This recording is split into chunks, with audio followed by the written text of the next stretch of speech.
Hey, I'm Dr. Aldewan Tartt. Have you ever gotten a sorry apology? I mean, this week in the news, they talked about how Diddy gave just the most insincere and sorry apology ever to Cassie and to the general public, right?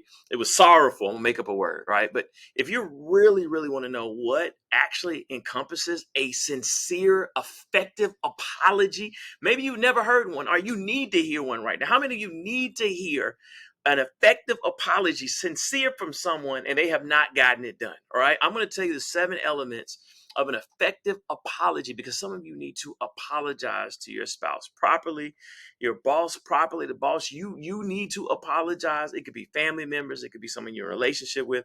I'm going to tell you how to actually do it. Number one, acknowledgement of responsibility. You have to acknowledge, hey, you did nothing wrong yesterday. I came in, I had a rough day from work, and I took out my negative mood on you. All you asked me is what I wanted to eat. And I started going off on you like you were the cause of me having a bad day. I displaced my anger, my frustration on you, and I'm sorry. Number two, expression of remorse, right? You can say you're sorry, but I need to see it. Hey, I'm sorry. You need to hear it. I'm sorry that I allowed my bad day to affect your mood. You seem like you were having a good day when I walked in, and I'm sorry that I caused you to be upset, be stressed out, had your blood pressure high, whatever happened, all because of me. I was a negative in your life. I was a net negative, and I'm sorry about that. Number three, empathy. All right. Um, I'm sorry.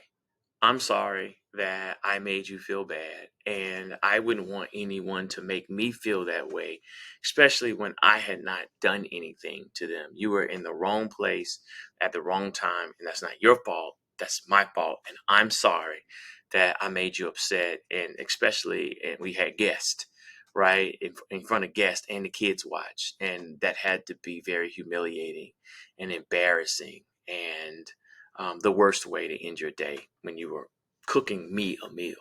All right, number four, an explanation. All right, I'm gonna keep it real. Y'all have been telling me to take medication. I've had a stigma against psychology and therapy. I've been lying about giving it to God, and I have not. I've not been sincere. I just say it because people believe it when you mention God, even if it's insincere. And I've allowed my mental health diagnosis. I've allowed my temper. I've allowed my frustration. I've allowed um, my bad attitude, my evil spirit to contaminate you. So my lack of mental health well-being has contaminated you, and I'm sorry, and I need to do a better job. I'm in self-sabotage mode, and because you're with me, I am now sabotaging you and the kids and the family and the job and the businesses, and it's not okay. All right, all because I have too much pride to go to counseling or do the things necessary to be a better person. Number five, an offer of repair. So here's what I'm going to do.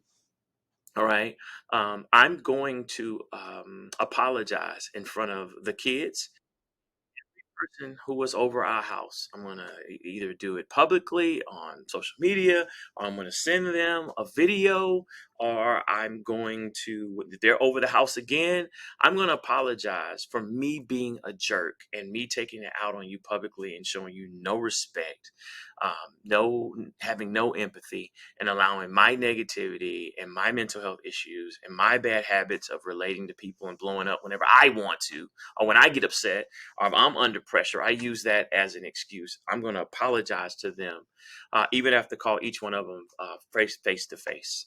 All right. And I'm going over the next 3 to 6 months, I'm going to be a better man, a better wife, better husband, better son, better daughter.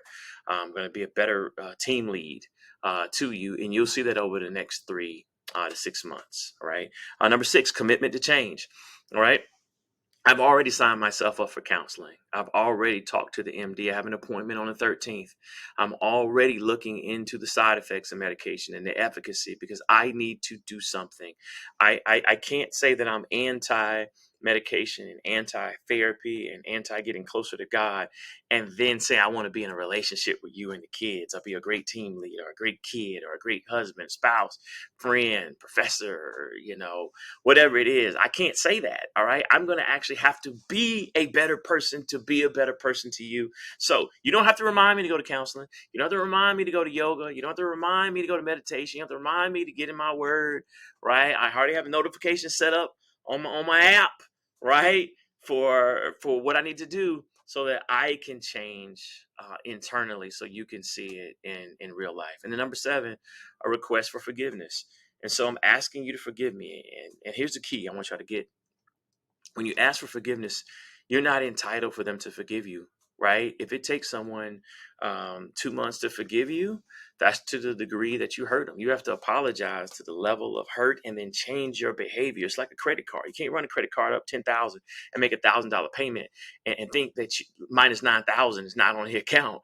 You're going to have to get back up to even for them to apologize. And it takes a long time, especially with people who've been hurt before.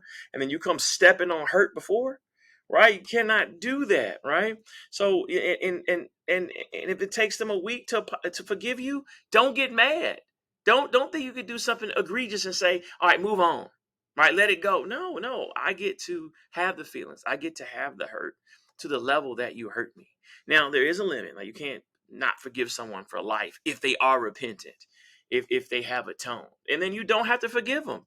People forget that even God has conditions for forgiveness. People, if you don't atone for your sins, God does not forgive you. If you don't admit that you've sinned, God, how can he forgive you for something you don't acknowledge, you have no remorse for, and you don't plan to change, you don't acknowledge? So I want to set some of you free that you feel like you have to forgive your husband, your wife, your boyfriend, your girlfriend, your boss, your friend, your kids, whatever the case may be. You don't have to forgive them if they are insincere. That would be low self-esteem. That would be self-erasing you. That would be enabling that you could just say all these little fancy words, not meaning have apologized, just say I'm sorry. Or people say, I'm sorry that you sorry. I'm sorry that you got offended by what I said. Not I'm sorry that I offended you, right? Don't take those little peanut apologies. You deserve something real. You deserve something in your heart. You deserve to make amends. That's why God is saying, if we've offended someone and we have aught with our brother and sister, we need to resolve it. We don't need to resolve it or be insincere. So I hope that helps y'all, so you can get a proper apology. Send this to someone who needs to see this and say, baby, you owe me. All right. Love y'all. Take care. God bless.